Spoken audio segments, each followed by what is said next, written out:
জঙ্গলে ঘেরা একটি ছোট রাজ্য। রাজ্যের ব্যবসা বাণিজ্যের প্রধান উপকরণ হলো গাছের কাঠ।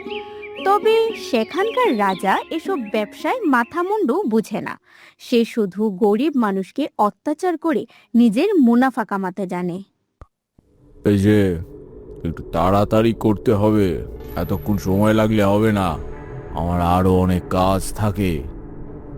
এই যে মন্ত্রী মশাই, আজকে পুরো 20 কেজি কাঠ নিয়ে এসেছি। অনেক খাটাখাটনি হয়েছে। দিন দিন, এবার আমার টাকাটা দিন দেখি। আরে দাঁড়াও না বাপু, টাকাটা গুনতে দেবে তো? আমি যেন টাকা নিয়ে পালিয়ে যাচ্ছি। আরে না না, পালিয়ে যাবেন কেন? আপনি তো এইমাত্র বললেন আপনার হাতে খুব কম সময়, তাই তাড়াতাড়ি বললাম আর কি।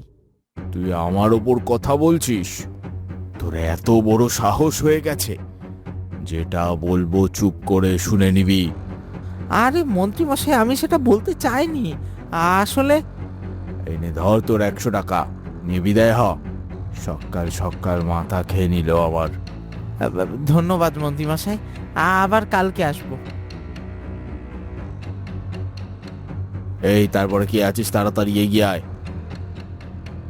সব সময় কি বলে দিতে হবে নাকি তোদের? নিজেদের একটা দায়িত্ব জ্ঞান নেই। মন্ত্রী মশাই, এত রেগে আছেন কেন? কিছু হয়েছে নাকি? সে আমার যাই হোক, তোমায় অত ভাবতে হবে না। বল তাড়াতাড়ি, কত কেজি কাঠ নিয়ে এসেছিস? আমাকে লিখতে হবে। আমারও 20 কেজি মতো আছে। বলছি মন্ত্রী মশাই, এবার তো কাঠের দামটা একটু বাড়াতে হবে। এই এত কম টাকায় যে সংসার চলে না। যেই টাকাটা দিচ্ছি সেটা নিয়েই চলে গেছে চুপচাপ। একদম বেশি বাড়াবাড়ি করিস না। বেশি বাড়াবাড়ি করলে তোর থেকে কিন্তু আর কাঠ কিনবো না, এটা মাথায় রাখিস।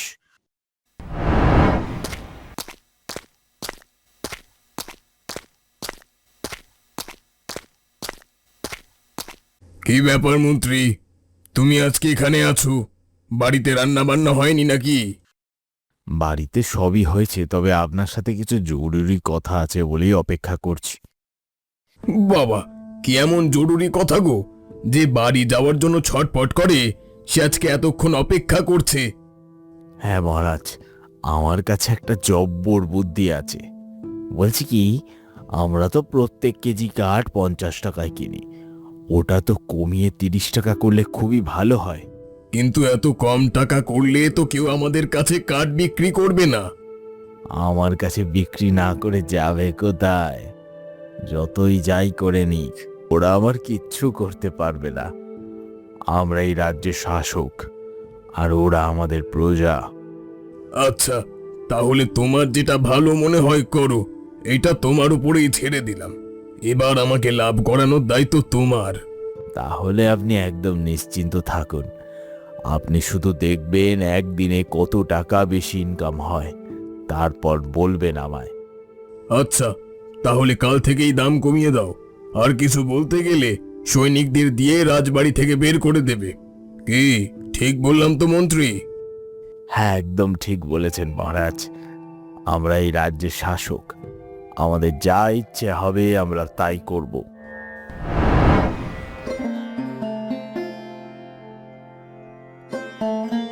কি গো, চুপচাপ বসে পড়লে যে? খাও, তুমি খাও। না খেলে জঙ্গলে গিয়ে কাঠ কাটবে কিভাবে? কি হবে কাঠ কেটে? আমি ভাবছি এই পেশাটা ছেড়ে দেব, অন্য একটা কাজ দেখা শুরু করব। সে কি? কিন্তু কেন? এই তো আমাদের অবস্থা, একটা থালায় দুজন খাচ্ছি, তোমায় একটু সুখে রাখতে পারছি না। আর নয়, এবার আমি একটা অন্য কাজ করব। তা কি কাজ করবে শুনি? বলা যতটা সহজ, করা ততটাই কঠিন, বুঝলে? সে আমি জানি, কোনো কিছুই সহজ নয়। তবে জঙ্গলে গিয়ে এত খাটাখাটনি করে কাঠ কেটে মহারাজের কাছে বিক্রি করে কত টাকা পাই? 10 কেজিতে মোটে 50 টাকা। আজকাল 50 টাকায় কি হয়? কিছুই হয় না। তাহলে মহারাজকে বলো টাকা বাড়ানোর কথা। তোমরা সবাই মিলে বললে মহারাজ নিশ্চয়ই কথা শুনবে। আজকেই বলেছিলাম, দূর দূর করে তাড়িয়ে দিল। ওই জন্যই তো আর ভালো লাগছে না গো। হাল ছেড়ে দিও না, দেখবে উপরওয়ালা একদিন আমাদের মতো গরিব মানুষদের ঠিক রক্ষা করবেন। নাও, এখন খেয়ে নাও, এভাবে না খেয়ে থাকলে তো হবে না। এত কিছুর পরেও তুমি কিভাবে শান্ত থাকতে বলছো? আমি তো পারি না। তোমার ধৈর্য আছে বলতে হবে। ধৈর্যটাই তো সব গো, হার মেনে নিলে তো হবে না। কষ্টের সাথে চোখে চোখ লাগিয়ে সংঘর্ষ করে যেতে হবে।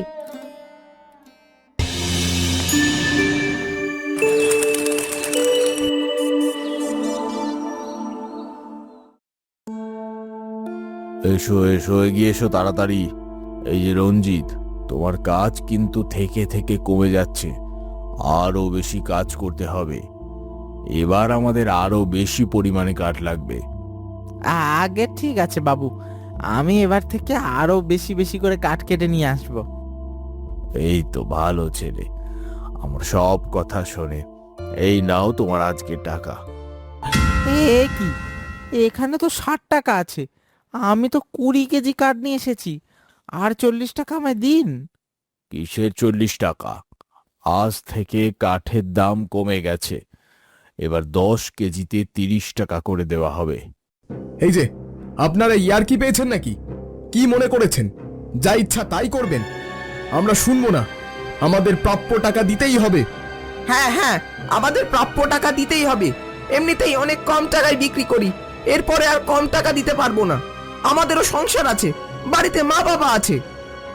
এই তোরা এবার বড্ড বাড়াবাড়ি করছিস, আমার মাথা গরম করাস না, আমি আগেই বলে দিচ্ছি। আপনার কিসের জন্য মাথা গরম হয় জানি না, তবে আমরা আমাদের প্রাপ্য টাকা না পেলে এখান থেকে কোথাও যাব না। রাজবাড়ির সামনে হাঙ্গামা হচ্ছে, যা ইচ্ছে তাই করবি ভাবছিস? থাকে। তারপর তাদের সবাইকে রাজবাড়ির বাইরে বের করে দিয়ে রাজবাড়ির দরজা বন্ধ করে দেয়।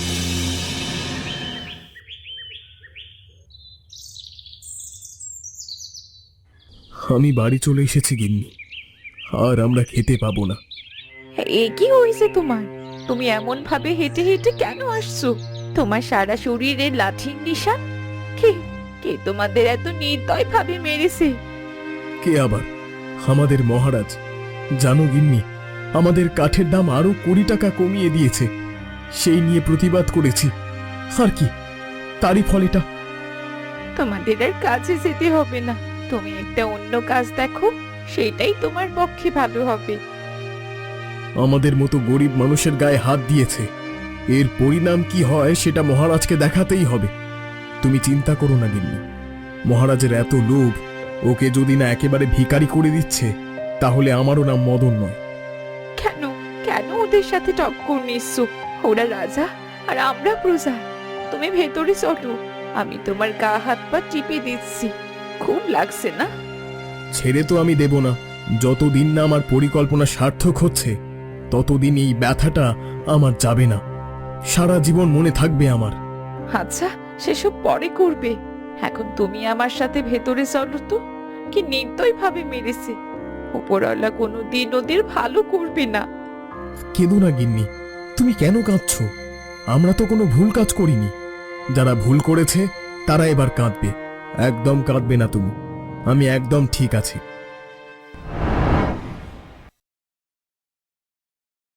মন্ত্রী, তুমি তো আজকে পুরো কামাল করে দিয়েছো। একদিনেই এত বেশি মুনাফা! বাহ বাহ বাহ, বলতে হবে তোমার এলেম আছে বটে।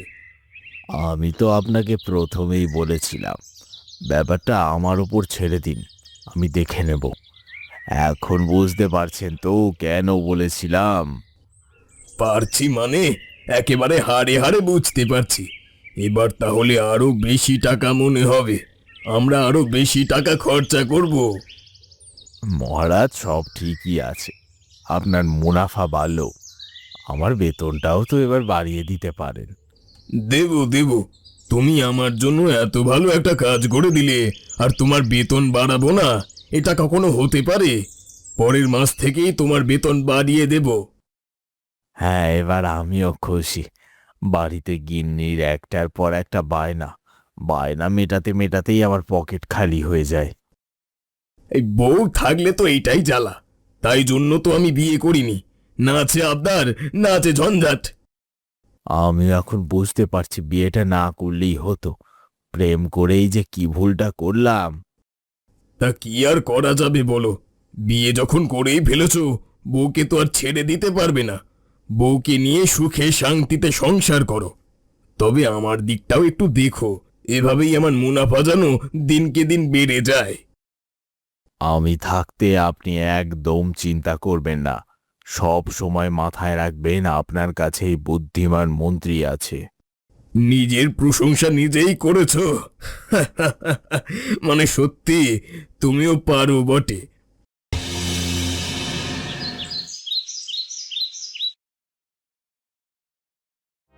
দাদা, এবার কি হবে? এবার কাঠ কি তাহলে আরো কম দামে বিক্রি করতে হবে? আমরা যে না খেতে পেয়ে মারা যাব এবার। ওই মহারাজকে আমি মজা দেখাবো। ভাইরা, তোমরা শুধু আমার কথা কিছুদিন শোনো, দেখবে ঠিক ফল পাবে। হ্যাঁ হ্যাঁ, অবশ্যই শুনবো। যে কাজ করলে আমাদের ভালো হবে সে কাজ অবশ্যই করব আমরা। কিন্তু দাদা, মহারাজকে কিভাবে জব্দ করবে? এখন কদিন সমস্ত কাঠ আমাকে দাও, আমি একা যাব মহারাজের কাছে বিক্রি করতে। হ্যাঁ, কম দামে বিক্রি করব, যা টাকা আসবে সবাই মিলে ভাগ করে নেব। তোমরা আমায় কিছুদিন সময় দাও, তারপর দেখছি আমার বুদ্ধিটা কতটা কাজে লাগে। দাদা, তোমার বুদ্ধি আমাদেরকেও বলো না, যদি আমরা কোনো কিছু সাহায্য করতে পারি। না না, এই ভুল আমি একবার করেছি, অনেক দিন আগে, আর নয়। এবার কাজ মিটলে সবাই নিজেই বুঝতে পেরে যাবে। আরে আমাদের বলতে পারো, আমরা তো সবাই নিজেদেরই লোক নাকি? নিজেদের লোকের মধ্যেই কোথায় বিশ্বাসঘাতক লুকিয়ে আছে সেটা কি আমরা জানি? জানি না তো, তাই এখন কিছু বলতে পারছি না। তোমরা সবাই যদি আমায় বিশ্বাস করো তাহলে কিছু একটা আমি করতে পারবো। যদি বলো বিশ্বাস করব না, তাহলে এবার সবাই সবার মতন বুঝে নাও। আরে দাদা, তুমি আমাদের সবার থেকে বড়, তোমাকে অমান্য কেন করব? আর আমরাও তো সবাই নিজেদের উন্নতি চাই। তাহলে যেটা বললাম সেটা কদিন করতে হবে। টাকাটা আমি সবাইকে সন্ধ্যার মধ্যেই দিয়ে দেব। মহারাজকে কিভাবে ফাঁদে ফেলতে হয় সেটা আমি খুব ভালোভাবেই জানি। গরিব মানুষদের অবহেলা করার পরিণতি কি হতে পারে সেটা বুঝতে পারবে। বোঝাটা দরকার। নিজেদের কাছে টাকা আছে বলে যা ইচ্ছা তাই পেয়েছে নাকি? আচ্ছা ঠিক আছে, এখন তাহলে সবাই বাড়ি যাও। আর যেটা বললাম, কাঠ কাটা হয়ে গেলে সবাই আমায় দিয়ে যাবে, আমি নিয়ে যাব।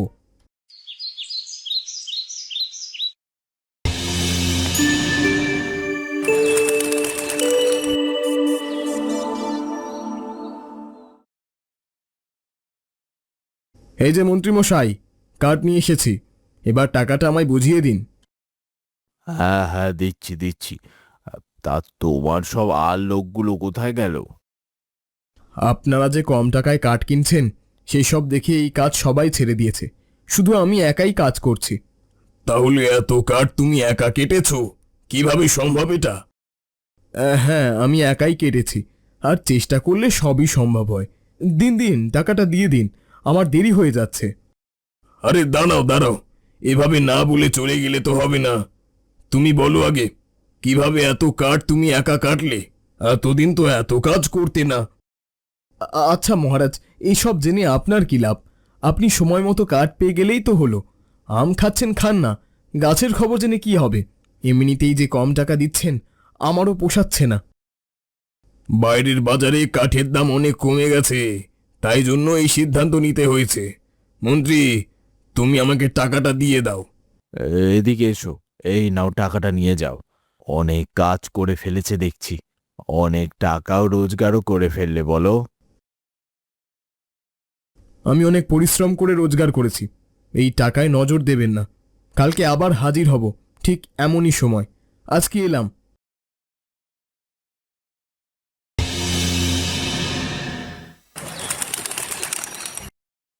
কই, মদনদা তো এখনো এলো না। আজকে আসতে এত দেরি করছে কেন? ওই তো মদনদা চলে এসেছে। এসো এসো মদনদা, তোমার কথাই সবাই ভাবছিল কখন আসবে। আরে বাড়িতে একটু কাজ করতে গিয়েছিলাম, এই জন্যই দেরি হয়ে গেল। এই যে আমি সবার টাকা নিয়ে চলে এসেছি, সবাই যে যার টাকা একটু বুঝে নাও। সে বলতে হবে না, তোমার ওপর পুরো বিশ্বাস আছে আমাদের। তবে যেই পরিকল্পনা করেছিলে সেটা কি একটু হলেও বাস্তবায়িত হচ্ছে? হবে না মানে?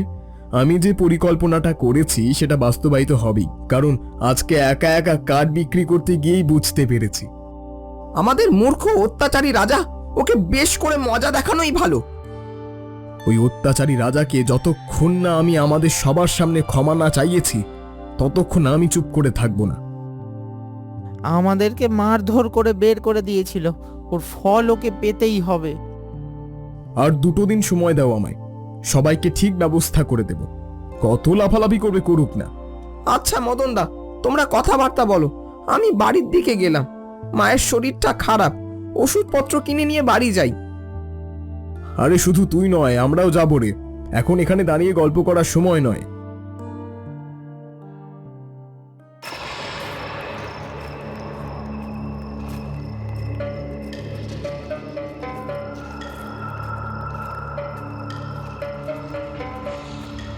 মহারাজ আমায় ডাকছেন? হ্যাঁ, আমার মাথায় কিছু প্রশ্ন ঘোরাফেরা করছে, কিছুই তো বুঝতে পারছি না। কি হয়েছে আমায় বলুন, আমি আপনার সমস্ত রকম চিন্তা ভাবনা দূর করে দেব। ওই লোকটা একদিনে এত কাঠ কিভাবে কাটলো? আমি কাঠগুলো ভালোভাবে দেখেছিলাম, একেবারে নিখুঁতভাবে কাটা। তাড়াহুড়ো করেছে বলেও মনে হচ্ছে না। মহারাজ, এটা তো বলতে পারবো না, তবে কাল যখন কাঠ বিক্রি করতে আসবে ওকে চেপে ধরতে হবে। যত টাকা লাগে খরচা করে জানতে হবে কিভাবে এত কাঠ কাটছে। হ্যাঁ, এটা তো একটা চিন্তার বিষয়। এত কাঠ যদি একা কাটে তাহলে তো কদিনের মধ্যেই বড় লোক হয়ে যাবে। বড় লোক হয়ে গেলে তো আমার অসুবিধা। আমার তো মনে হচ্ছে ওর কাছে কিছু জাদু টাদু আছে, ওকে টাকা দিয়ে সব কিছুটা জানতে হবে। ওটাই ভাবছিলাম, তাই তোমাকে ডেকে পাঠালাম। তা খাওয়া দাওয়া করেছো? আগে না মহারাজ, আপনি ডেকেছেন বলেই তো আমি না খেয়ে চলে এলাম। আচ্ছা চলো, তাহলে আমরা দুজনে একসাথে বসেই খাওয়া দাওয়া করি। আমারও এখনো খাওয়া হয়নি, ওই বিষয়টা আমায় এত ভাবাচ্ছে। অত চিন্তা করবেন না মহারাজ, কালকে ওই ব্যক্তির থেকে যেন তেন প্রকারে আমাদের সব কিছু জানতে হবে। অত চিন্তা করবেন না, এখন চলুন।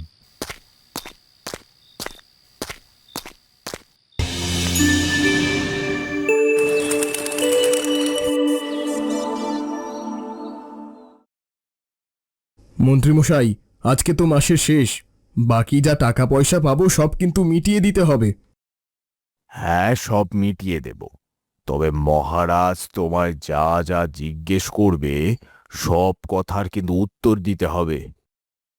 হ্যাঁ, উত্তর না দেওয়ার কি আছে, বলুন না। এত কাঠ তুমি একদিনে কাটছো কিভাবে? এর পেছনে কি রহস্য আছে? এত করে যখন বলছেন তখন বলেই ফেলি। এই যে আমার হাতে কুঠার, জাদুর কুঠার, একে শুধু আদেশ করলে নিজেই সমস্ত কাজ করে দেয়। আমার কোনো খাটুনি হয় না। ধ্যাৎ, এসব মিথ্যে কথা। এরকম আজগুবি গল্প আমাকে বলে লাভ নেই। যেটা সত্যি সেটা বললাম। এবার আপনার যদি বিশ্বাস না হয় তাহলে আমার কিছু করার নেই। মন্ত্রীমশাই, দিন না টাকাটা। আরে দিচ্ছি, দাঁড়াও না মহারাজ, লোকটা মনে হয় ঠিক কথাই বলেছে। কারণ আপনি ভেবে দেখুন না, একদিনে একজনের পক্ষে এত কাঠ কাটা সম্ভব নাকি? হ্যাঁ, সেটাও ঠিক। আচ্ছা, ওই কুঠারটা আমি কিনতে চাই, কত টাকা দিতে হবে? মহারাজ, আমায় মাফ করবেন, আমি এই কুঠারটি বিক্রি করতে পারবো না। কত টাকা চাই? 1 লক্ষ, 5 লক্ষ, যত বলবে তত দেব। ওই কুঠারটা আমার চাই। মহারাজ, আপনি কি আমায় এতটাই বোকা ভেবেছেন? 5 লক্ষ টাকার বিনিময়ে এই জাদুর কুঠার বিক্রি করব? এই জাদুর কুঠোর আমার কাছে 1 মাস থাকলে 5 লক্ষ টাকা আমি এমনি রোজগার করে ফেলতে পারবো। ঠিক আছে ঠিক আছে, শেষ দাম 10 লক্ষ। এবার তো এই কুঠারটা আমায় দাও। আচ্ছা, আগে আমার টাকা, তারপর কুঠার। আচ্ছা, আমি সব সৈনিকগুলোকে দিয়ে তোমার বাড়িতে পৌঁছে দিচ্ছি, তুমি আমায় দিয়ে তো যাও। এই নিন মহারাজ, আজকে থেকে এই জাদুর কুঠার আপনার হলো। একে শুধু আদেশ করবেন, তারপরই দেখবেন চমৎকার। এমন কিছু জিনিস নেই যেটা আমি কিনতে পারি না, যেটা চাই সেটাই কিনে নিই। মহারাজ, 10 লক্ষ টাকা পাঠিয়ে দেবেন। আমি তাহলে এখন বাড়ি যাই, আর টাকা না পাঠালে ওই কুঠার কিন্তু কাজ করবে না।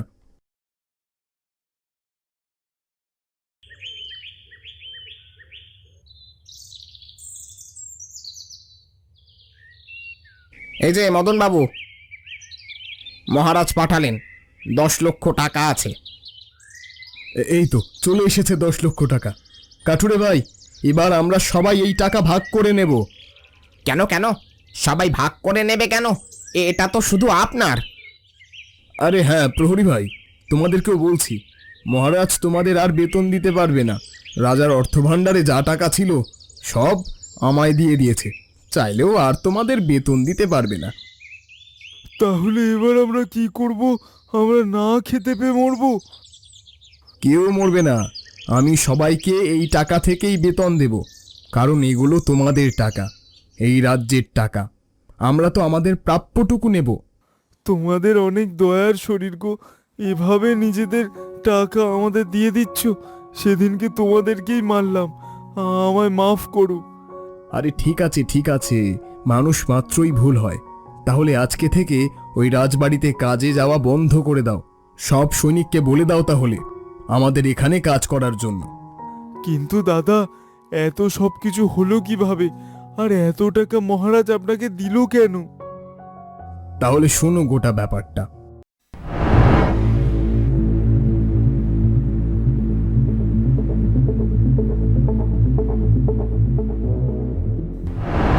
বাহ দাদা বাহ, তোমার তো বেশ ভালো বুদ্ধি। বুদ্ধির জোরে ওই রাজাকে এবার সিংহাসনচ্যুত করব। হ্যাঁ, কেন করব না? যে শাসক গরিব মানুষদের দুঃখ দেখতে পায় না, সেটা শাসক নয়। এবার আমাদের মধ্যে থেকেই একজনকে রাজা করব, যারা আমাদের কথাই ভাববে। আমাদের মধ্যে থেকে তাহলে মদন দাদাই রাজা হোক। দাদার এত বুদ্ধি, এত সহৃদয় মন, রাজার সিংহাসনটা তাহলে মদন দাদাকেই দেওয়া হোক। হ্যাঁ হ্যাঁ, আমাদের কোনো অসুবিধা নেই। আমাদের জন্য অনেক কিছু করেছে মদনদা। আজ থেকে আমাদের নতুন রাজা মদনদা। জয় মদনদার জয়। সবাই বলো মদনদার জয়।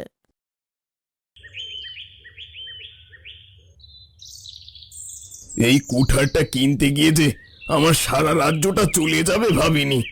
সব টাকা শেষ করে ফেললাম, আর ওই কাঠুরে রাজা হয়ে বসলো। কে বা জানতো এরকম হবে? আমি জানলে তো আগেই আপনাকে সাবধান করতাম। যা হওয়ার তা তো হয়েই গেছে, আর ভেবে লাভ নেই। এখন যেটা আছে সেটা নিয়ে আমাদের উন্নতি করতে হবে। আমাদের কাছে তো জাদু কুঠার আছে, তাহলে আবার চিন্তা কিসের? গাছ কাটবো, ব্যবসা করব, আমাদের কোনো অসুবিধা হবে না। হ্যাঁ, একদমই তাই। এই প্রথমবার এই জাদুর কুঠারটা বার করছি, দেখা যাক এর কতটা ক্ষমতা। হে জাদুর কুঠার, তুমি এক্ষুনি 10টা গাছ কেটে দাও। মহারাজ জাদুর কুঠারটাকে আদেশ দেওয়ার পরেও কোনো কাজ করে দিল না সেই কুঠার। মহারাজ এবং মন্ত্রী দুজনে অবাক হয়ে যায় এই দৃশ্য দেখে। মহারাজ, এই কুঠার তো কোনো কাজই করলো না। তাহলে কি ওই কাঠুরে আমাদের বোকা বানিয়ে চলে গেল? দাঁড়াও দাঁড়াও, আর একবার চেষ্টা করে দেখি। হে কুঠার, তুমি কি আমার কথা শুনতে পাচ্ছ?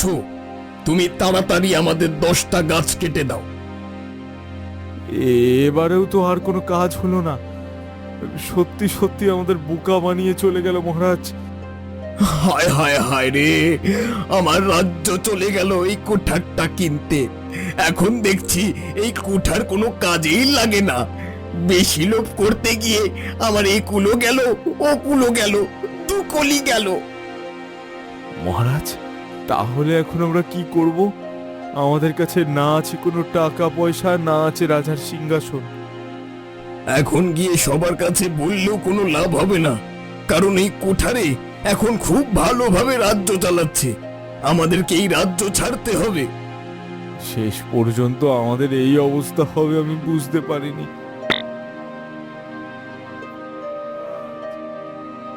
আমরা দুজনই এত লোভ করে ফেলেছিলাম, লোভের বশে কি থেকে কি হয়ে গেল। এখন আর কান্নাকাটি করেও কিচ্ছু হবে না। যেমন কর্ম করেছি তেমন ফল পাচ্ছি।